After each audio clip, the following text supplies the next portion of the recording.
Good morning student. आज हम आपकी पाठ्य पुस्तक हिंदी लोकवाणी से इकाई दूसरी कविता क्रमांक 3 ग्राम देवता इसका अध्ययन करेंगे। इस कविता के कवि हैं डॉक्टर रामकुमार वर्मा जी। डॉक्टर रामकुमार वर्मा जी का जन्म 15 सितंबर 1905 सागर मध्य प्रदेश में हुआ। इनकी मृत्यु 1990 में हुई। डॉक्टर रामकुमार वर्मा जी आधुनिक हिंदी साहित्य के सुप्रसिद्ध कवि, एकांकी, नाटककार, लेखक और आलोचक माने जाते हैं। इनकी प्रमुख कृतियों में वीर हमीर, चित्तौड़ की चिंता, निशीथ, चित्ररेखा आदि काव्य संग्रह है। रेशमी टाई, रूप रंग, चार ऐतिहासिक एकांकी आदि एकांकी संग्रह है। एकलव, उत्तरायण ये इनके नाटक हैं। ग्राम देवता ये एक रस की अनुभूति कराने वाली, सुंदर अर्थ में प्रकट होने वाली और हृदय की कोमल अनुभूतियों को साकार करने वाली कविता है।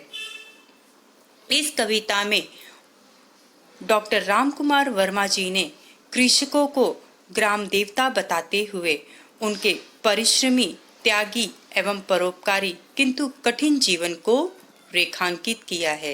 यानी किस तरह किसान हमारे लिए अन्न का निर्माण करते हैं, किसानों द्वारा ही हमारा पेट भरता है। इसलिए डॉक्टर रामकुमार वर्मा जी ने उन्हें गांव का देवता बताया हुआ है। उन्हें उनके कठिन परिश्रम और परोपकारी जीवन को हमारे सामने प्रस्तुत किया है। चलिए देखते हैं कविता क्रमांक 3 ग्राम देवता। हे ग्राम देवता नमस्कार, सोने चांदी से नहीं किंतु तुमने मिट्टी से किया प्यार। हे ग्राम देवता नमस्कार। जन कोलाहल से दूर कहीं एकाकी सिमटा सा निवास, रवि शशि का उतना नहीं कि जितना प्राणों का होता प्रकाश। इस पंक्ति के कठिन शब्दों को देखते हैं। ग्राम देवता यानी गांव का ईश्वर। जन, लोग, कोलाहल, शोर शराबा, एकाकी, एकांत, सिमटा सा, सिकुड़ा हुआ सा, रवि, सूर्य, शशि, चंद्र, निवास, घर। इस कविता के अर्थ को समझते हैं। यहाँ पर डॉक्टर रामकुमार वर्मा जी ग्राम देवता के रूप में कृषक को हमारे सामने प्रस्तुत करते हैं। यानी वर्मा जी के अनुसार गांव का देवता किसान है। ऐसे गांव के देवता को, ऐसे किसानों को मैं चरण स्पर्श करता हूँ, वंदन करता हूँ, उन्हें नमस्कार करता हूँ। दुनिया में हर इंसान पैसों के पीछे, सोने चांदी के पीछे भागता है, परंतु किसान ऐसे पैसे, ऐसे सोने चांदी को छोड़कर अपने देश की मिट्टी से प्यार करता है। इसलिए मैं ऐसे किसान को बार बार नमस्कार करता हूँ। किसान जिनका जीवन कोलाहल, शोर शराबे से दूर कहीं एकांत में बसा हुआ है। एकाकी यानी एकदम सिमटा हुआ सा एकांत में जाकर भीड़ भाड़ की दुनिया से दूर, शहरों की जगमगाहट से दूर, शहरों की चकमक से दूर, चकाचौंध से दूर किसानों ने अपना जीवन, अपना घर एकांत में बसा रखा है, जहाँ पर सूर्य और चंद्र का प्रकाश भी उनके प्राणों के आगे कम लगता है। यानी यहाँ पर किसान इतना परिश्रम करता है कि जितना प्रकाश सूर्य और चंद्र तारों से नहीं निकलता, उससे कहीं ज्यादा प्रकाश किसानों के प्राणों से निकलता है। कहने का आशय कि किसान के प्राणों के आगे, किसान की मेहनत के आगे सूर्य चंद्र का प्रकाश भी फीका हो जाता है। किसान इतनी मेहनत करता है, सिर्फ किसान को अपनी मिट्टी से प्यार है। यहाँ पर हम एक छोटा सा ब्रेक लेंगे। आगे के लिए हम नेक्स्ट वीडियो में मिलेंगे। धन्यवाद। Welcome back student. कविता क्रमांक 3, ग्राम देवता। इसकी पहली पंक्ति में हमने देखा कि किसान को सोने चांदी से नहीं, पैसों से नहीं, बल्कि अपनी मिट्टी से प्यार है। उनके प्राणों से जो प्रकाश निकलता है, उसके सामने सूर्य चंद्र का प्रकाश भी फीका है। अब आगे। श्रम वैभव के बल पर करते हो जड़ में चेतन का विकास। दानों दानों से फूट रहे 100-100 दानों के हरे हास। यह है न पसीने की धारा, यह गंगा की है धवल धार। हे ग्राम देवता नमस्कार। इस पंक्ति के कठिन शब्दों को देखते हैं। श्रम वैभव यानी मेहनत का धन, मेहनत रूपी धन, यानी कि सुख शांति। मेहनत करने के बाद हमें जो सुख प्राप्त होता है, जो शांति प्राप्त होती है, वो किसी धन से कम नहीं होती। जड़ यानी चेतन, अचेतन। जड़ यानी अचेतन, जिसमें जान ना हो, जो निर्जीव हो। चेतन यानी जागृत होना, जान लाना। सजीव, धवल सफेद, हास हंसी। इस पंक्ति के अर्थ को समझते हैं। यहाँ पर डॉक्टर रामकुमार वर्मा जी किसान के श्रम के महत्व के बारे में बताते हुए कहते हैं कि हे ग्राम देवता, तुम अपने खेतों में दिन रात परिश्रम करते हो और अपनी मेहनत से, अपने बल से अचेतन हुई यानी निर्जीव हुई जमीन को भी सजीव बना देते हो, उसमें भी प्राण फूंक देते हो, जान ला देते हो। तुम्हारे द्वारा बोए हुए हर एक दाने में से 100-100 दाने निकलकर आते हैं, यानी निर्जीव जमीन सजीव बनकर हरियाली फैला देती है। जो जमीन निर्जीव पड़ी हुई थी, उसमें हरियाली स्वरूप सजीवता का निर्माण हो जाता है और हर एक दाने से जैसे 100-100 दाने फूट रहे हों, ऐसा लगता है। हरे हरे लहलहाते हुए खेतों को देखकर ऐसा लगता है कि खेत चारों तरफ अपनी हंसी बिखेर रही हो।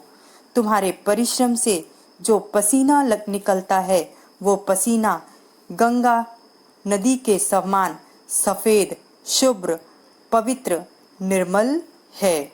यानी किसानों द्वारा किए गए मेहनत से उनके शरीर द्वारा निकलने वाला जो पसीना है, उसे गंगा नदी की पवित्र जल के रूप में संबोधित किया गया है, उसे सफेद और शुभ्र बताया गया है। डॉक्टर रामकुमार वर्मा जी कहते हैं कि मैं उस पसीने को और तुम्हारी मेहनत को बार बार नमस्कार करता हूँ। अगली पंक्ति देखते हैं। जो है गतिशील सभी ऋतु में, गर्मी वर्षा हो या कि ठंड, जग को देते हो पुरस्कार, देकर अपने को कठिन दंड। झोपड़ी झुकाकर तुम अपनी ऊंचे करते हो राजद्वार, हे ग्राम देवता नमस्कार। इस पंक्ति के कठिन शब्दों को देखते हैं। गतिशील यानी निरंतर चलने वाला, ऋतु मौसम, पुरस्कार तोहफा, दंड सजा। इस पंक्ति के अर्थ को समझते हैं। इस पंक्ति में डॉक्टर रामकुमार वर्मा जी कहते हैं कि हे ग्राम देवता, तुम हर मौसम में निरंतर हर समय कार्य करते रहते हो, फिर चाहे गर्मी हो, वर्षा हो या ठंडी हो, तुम बैठते नहीं हो, आराम नहीं करते हो, बल्कि निरंतर अपने खेतों में श्रम करते रहते हो, मेहनत करते रहते हो। जब तुम अपने खेतों में कष्ट करते हो, मेहनत करते हो, तभी मनुष्य अपने घर में आराम से सो रहे होते हैं। तुम स्वयं को कष्ट देकर पूरे संसार को अनाज रूपी पुरस्कार देते हो। यानी किसान कष्ट करता है, अनाज उगाता है और वही अनाज पूरे संसार में फैलता है और उसी से हमारा पेट भरता है।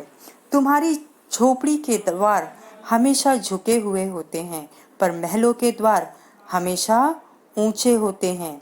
अर्थात तुम्हारे द्वारा उगाए गए अनाज के ढेरों को रखने के लिए राजमहल के द्वारों की ऊंचाइयों को बढ़ा दिया जाता है और यह अनाज सभी को भूख से और अभाव से बचाता है। इसीलिए ग्राम देवता आपको नमस्कार। यानी यहाँ पर किसान अनाज उगाता है, फिर भी अपना पेट पूरी तरह से वो पाल नहीं पाता। उसके द्वारा उगाए गए अनाज राजमहलों में यानी बड़े बड़े लोगों के पास हमें भरपूर मात्रा में मिलते हैं।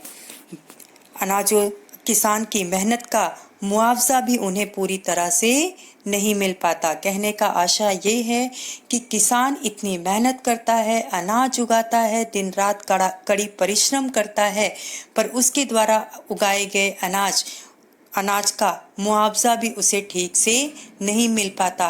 उसे अपना 2 वक्त का पेट पालना भी मुश्किल हो जाता है और उसी के द्वारा उगाए गए अनाज हमें राजमहलों में बड़े बड़े वर्गों के पास, बड़े बड़े लोगों के पास ढेरों में देखने मिलते हैं। यहाँ पर हम एक छोटा सा ब्रेक लेंगे, आप आई एक्सरसाइज करेंगे। आगे के लिए हम नेक्स्ट वीडियो में मिलेंगे। धन्यवाद। Welcome back student. अब तक हमने देखा कि किसान हर ऋतु में गतिशील रहता है, यानी चाहे जो ऋतु हो, किसान निरंतर परिश्रम करते रहता है, अनाज उगाते रहता है। इतनी परिश्रम का मुआवजा भी किसान को ठीक से नहीं मिल पाता है। अब आगे, तुम जन गण मन अधिनायक हो, तुम हंसो की फूले फले देश, आओ सिंहासन पर बैठो, यह राज्य तुम्हारा है अशेष।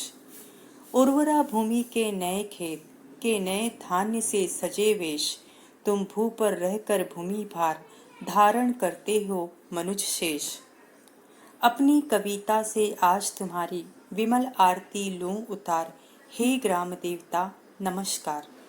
इस पंक्ति के कठिन शब्दों को देखते हैं। जन यानी लोग, गण समूह, मन मानस बुद्धि, अधिनायक यानी राजा, अशेष यानी कि अखंड।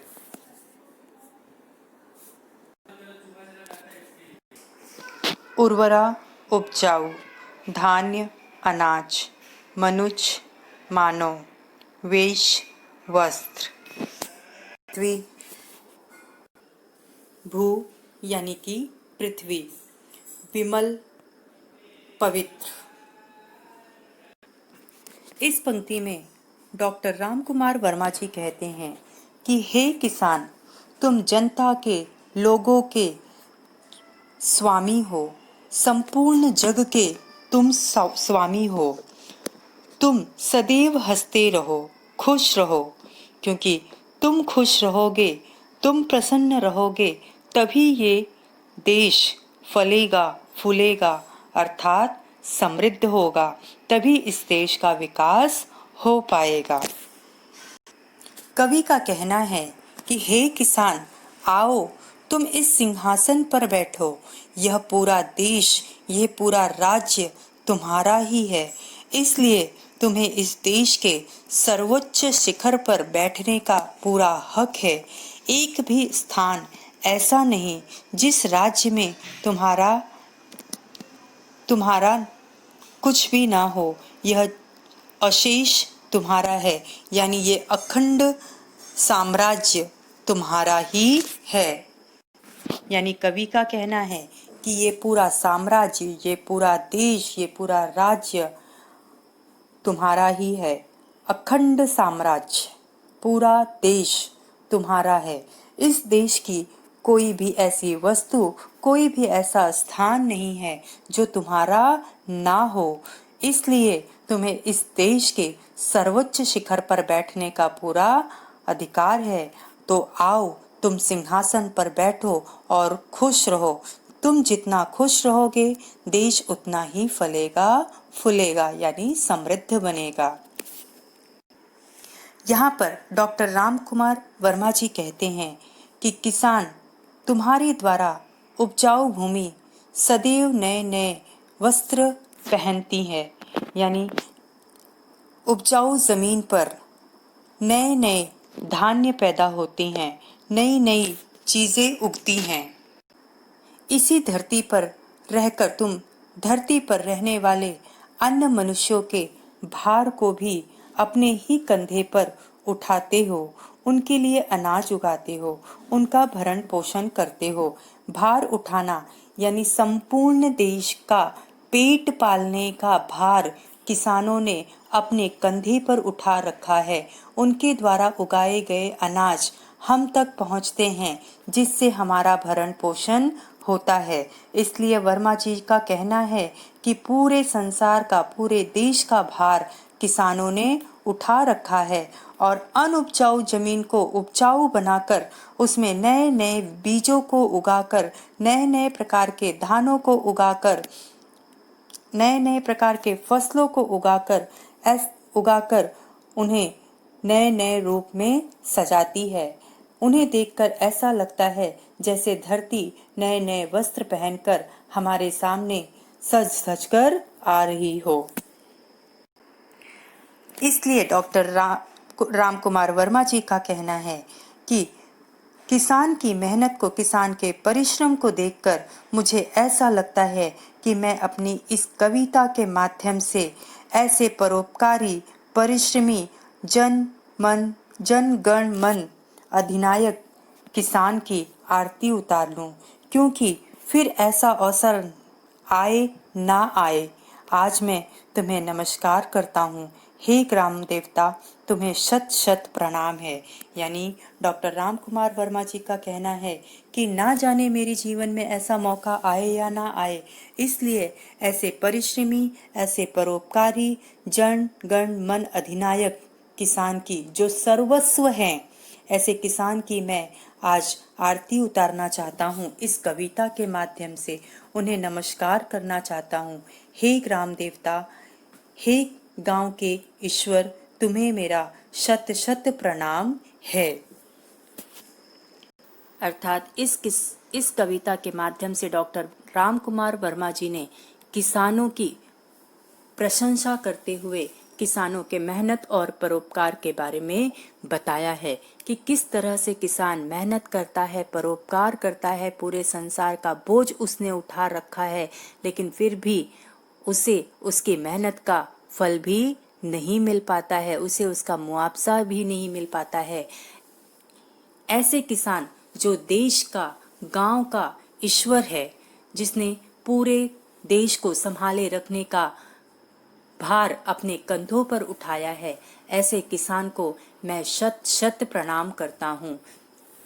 यहाँ पर आपकी कविता क्रमांक 3 ग्राम देवता पूरी होती है। इस कविता का PDF आपको भेजा गया है, जिसे आपको अपनी नोटबुक में लिखना है। धन्यवाद।